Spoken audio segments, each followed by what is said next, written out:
세번역 사도신경으로 신앙 고백하겠습니다. 저는 전능하신 아버지 하나님 천지의 창조주를 믿습니다.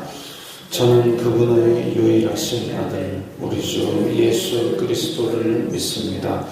그분은 성령으로 잉태되어 동정녀 마리아에게서 나시고 본디오 빌라도에게 고난을 받아 십자가에 못 박혀 죽으시고 장사된 지 사흘 만에 죽은 자 가운데서 다시 살아나셨으며 하늘에 오르시어 전능하신 아버지 하나님 우편에 앉아 계시다가 거기로부터 살아있는 자와 죽은 자를 심판하러 오십니다.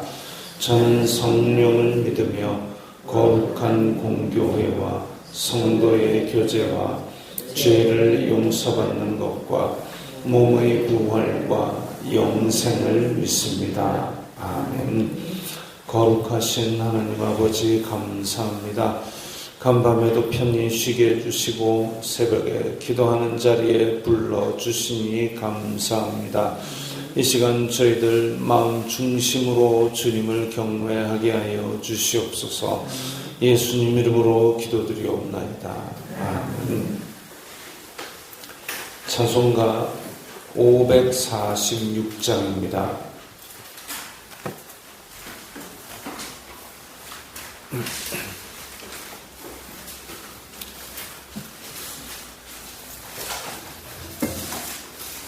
찬송가 546장입니다.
말씀은 예레미야 32장 36절부터 44절까지의 말씀입니다.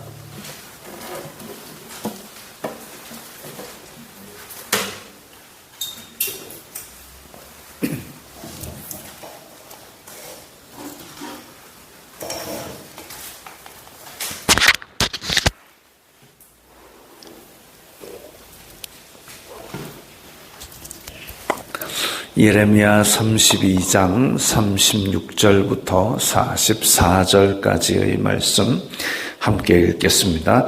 그러나 이스라엘의 하나님 여호와께서 너희가 말하는 바 칼과 기근과 전염병으로 말미암아 바벨론 왕의 손에 넘긴 바 되었다 하는 이 성에 대하여 이와 같이 말씀하시니라. 보라, 내가 두려움, 노여움과 분함과 큰 분노로 그들을 쫓아보내었던 모든 지방에서 그들을 모아들여 이곳으로 돌아오게 하여 안전히 살게 할 것이라.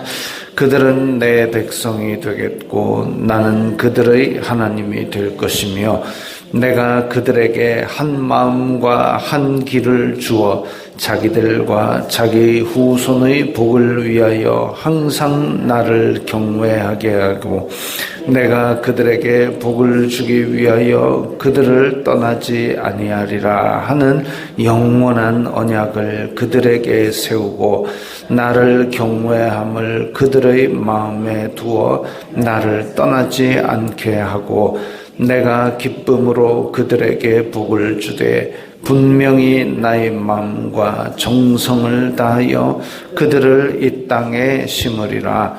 여호와께서 이와 같이 말씀하시니라. 내가 이 백성에게 이 큰 재앙을 내린 것 같이 허락한 모든 복을 그들에게 내리리라.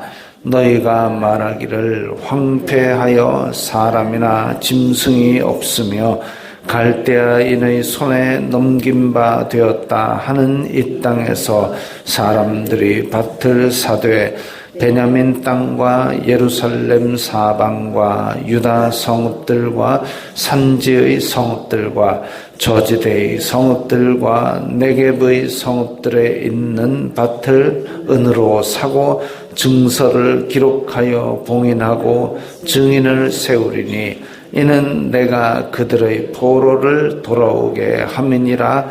여호와의 말씀이니라. 아멘.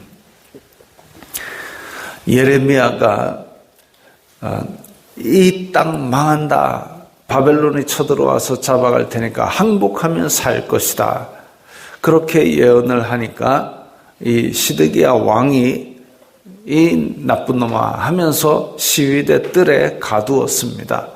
그 상태인데 하나님께서 야, 너 지금 친척이 너한테 땅 물으라고 올 거니까 그 땅 너 사라. 그래가지고 예레미야가 그 땅을 샀습니다.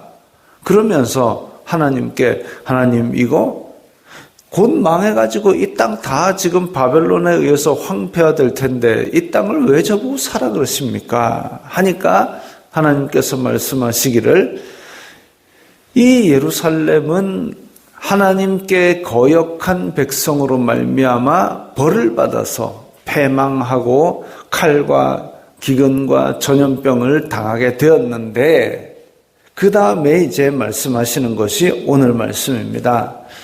그러나 37절에 보라, 이제 분위기가 바뀐다는 거죠.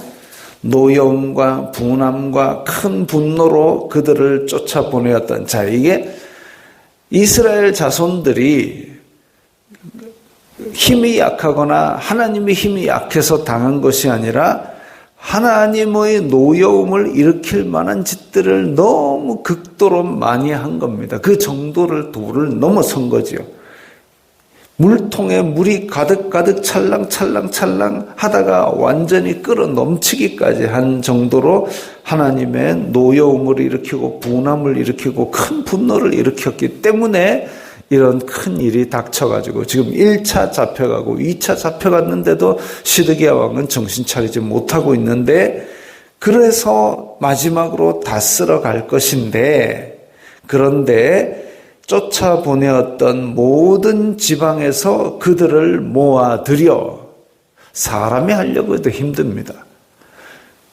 그러니까 우리나라가 일제강점기 때 먹고 살기 힘들어가지고 참 만주로 북한도 다 뿔뿔이 떠나갔는데 그거 어떻게 찾아옵니까? 그런데 하나님께서는 지금 훨씬 더 옛날에, 훨씬 더 이전에 다 뿔뿔이 흩어졌던 모든 지방에서 그들을 모아들여 하나님께서 모으시겠다는 겁니다.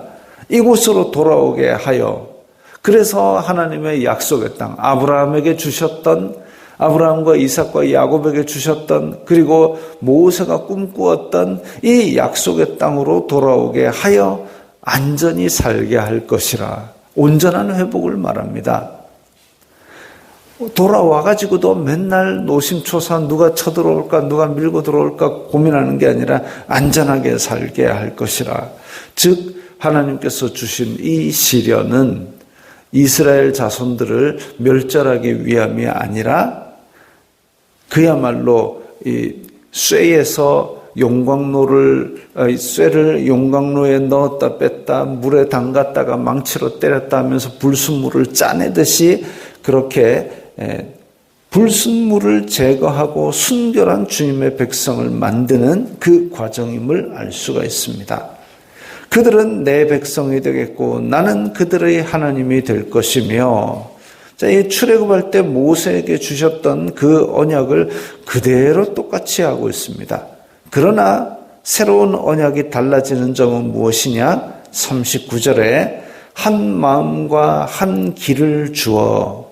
이제 이전의 언약은 돌판에 새긴 언약이었다면 예레미야에게 주시는, 예레미야를 통하여 이 패역한 이스라엘 백성들, 다시 돌아올 이스라엘 백성들에게 주시는 언약은 새로운 언약, 한 마음, 밖에 있는 것이 아니라 내 속에 그 언약이 있어서 하나님의 언약의 내용을 모르는 것이 아니라 내 속에서 하나님의 영으로 말미암아 그것을 따르게 만드는 그 언약을 주시는 것이고, 또 자기들과 자기 후손의 복을 위하여 항상 나를 경외하게 하고. 자, 여기서 중요한 게 있습니다. 하나님을 경외하는 것은 우리로 하여금 이런저런 규제와 제약 때문에 노이로제 걸려 죽는 게 아니라 우리와 우리 후손의 복을 위하여입니다. 하나님을 경외하는 사람 복을 받습니다. 하나님을 경외하는 사람 그 후손도 복을 받습니다. 하나님께서 복의 근원이 되시기 때문에, 복된 길이기 때문에, 그래서 하나님 안에 있고 하나님을 경외하는 자는 복을 받습니다. 누구를 위하여? 우리가 하나님의 영광을 위하여라는 것처럼 보이지만 결국은 복의 근원 하나님 곁에 붙어 있는 것이 우리의 복을 위함입니다. 내가 그들에게 복을 주기 위하여 그들을 떠나지 아니하리라. 하나님께서 우리를 향해서 야 너희들 말 안 들으면 두들겨 팰 거야, 이게 아니라 하나님께서 복을 주시기 위해서 안달이 나 있는 상태입니다. 그걸 아브라함은 전능한 하나님이라는 표현을 썼습니다. 엄마가 젖이 불어가지고 퉁퉁 불어가지고 아파가지고 빨리 젖을 주고 싶은 그 마음. 그래서 내가 너희들을 위하여 더욱더 해주고 싶은데 그 못해줘가지고 안달하는 마음. 왜 못해주느냐? 손이 죄악에 가득 차 있으니까 이 더러운 손으로 밥 먹으라고 누가 하겠습니까? 손을 씻으라 하겠죠. 손을 씻으면 집에 있는 온갖 맛있는 음식이 다 자녀의 것이 아니겠습니까? 그것처럼 내가 그들에게 복을 주기 위하여 그들을 떠나지 아니하리라. 하나님께서는 항상 하나님의 백성들과 함께 하셨습니다. 아브라함을 함께 하셨고 또 이스라엘 자손들과 함께 거하시기 위해서 성막을 그 진중에 두었고 또 예루살렘 성전 가운데 거하셨고 그리고 성령님을 보내셔서 우리들 가운데 거하게 하셨습니다. 그렇게 복을 주기 위하여 그들을 떠나지 아니하리라 하는 영원한 언약을 세우셨습니다. 나를 경외함을 그들의 마음에 두어 새 율법과 새 언약은 돌판에 있는 것이 아니라 마음에 두었다 그랬습니다. 내가 기쁨으로 그들에게 복을 주되 분명히 나의 마음과 정성을 다하여 그들을 이 땅에 심으리라. 하나님께서 이스라엘 자손들의 이전에 죄를 지었을 때는 그들을 뽑아내리라고 하셨는데 이제 다시 심으시라고 말씀하십니다. 근데 그냥 심는 것이 아니라 나의 마음과 정성을 다하여 심는다 그랬습니다. 팥값이 많이 올라가지고, 그래서 저도 파 뿌리 한 5cm 남겨가지고 땅에다 심어 놓은 적이 있습니다. 그러면 이제 그게 쭉쭉쭉쭉 자라납니다. 그러면 이제 먹을 때마다 그거를, 한 파 한 2단 정도만 사다가 파를 한 5cm 남겨가지고 심어 놓으면은, 그럼 필요할 때마다 잘라 먹고 무한 반복으로 그냥 파를 계속 생산해 먹을 수 있는 상황이 됩니다. 근데 그냥 아무렇게나 갖다 심어도 걔네가 이렇게 쑥쑥 자라서 필요한 것을 채워주는데, 하나님께서 마음과 정성을 다하여 이스라엘 자손들을 다 흩어진 걸 끌어모아서 이 땅에 다시 심는다. 이게 하루아침에 무너지겠습니까? 하루아침에 없어지겠습니까? 하나님께서 다시 회복시키시고 다시 심으신 이 하나님의 백성은 무럭무럭 자라서 그 풍성한 열매로 말미암아 하나님께 영광을 돌리도록 하나님께서 키우시고 보호하십니다. 그게 오늘날 우리에게 주시는 하나님의 백성에 대한 영원한 언약입니다. 이런 내가 기쁨으로 그들에게 복을 주되 분명히 마음과 정성을 다하여 그들을 이 땅에 심으리라. 기쁨으로 뭔가를 해주고 마음과 정성을 다하여 해준다. 만약에 사랑하는 사람끼리라도 이런 마음을 보여준다면 어떻게 그 사람에게 감동 안 하겠습니까? 내가 너에게 매력을 전혀 못 느껴, 너는 이성으로 안 보여 할지라도 기쁨으로 그들에게 복을 주고 마음과 정성을 다하여서 그야말로 지극정성으로 그 사람을 대하면 아마 이렇게 매일 툭툭거리기만 하는 이 말 안 듣는 백성에도 하나님께서 이렇게 지극정성으로 대하셨는데, 진짜 사람 간에도 전혀 그렇게 이성으로 안 보인다 할지라도 이렇게 오랜 세월 진심을 다해서 기쁨으로 복을 주며 마음과 정성을 다하여 이렇게 한다면 정말 이 감동 안 하겠습니까? 그런데 유독 사람만이 하나님을 거역하고 배반하고 그러는 것 같습니다. 짐승도 이렇게 하면 감동할 겁니다. 근데 사람만이 그렇게 배신합니다. 그럼에도 불구하고 하나님의 사랑은 변하지 않습니다. 다시 돌이켜서 회복시켜가지고 기쁨으로 그들에게 복을 주되 그야말로 내가 너를 인하여 기뻐서 견딜 수 없어 하는 그 스바냐 3장 17절 말씀대로 마음과 정성을 다하여 회복하는 그런 은혜를 내려 보내십니다. 그러면서 이제 42절, 이제는 분위기가 완전 바뀌었습니다. 큰 재앙을 내린 것 같이 이 모든 복을 그들에게 내리리라. 이제는 전 세계로 뻗어나갈 수 있는 창성한, 생육하고 번성하는 창세의 복을 다시 이제 내려주실 것입니다. 그리고 그럴 때에 43절에 이제는 그렇게 다 회복되면은 서로 밭을 사고 은을 달아주고 또 계약서를 쓰고 봉인하고 이런 일들이 다시 있으리라.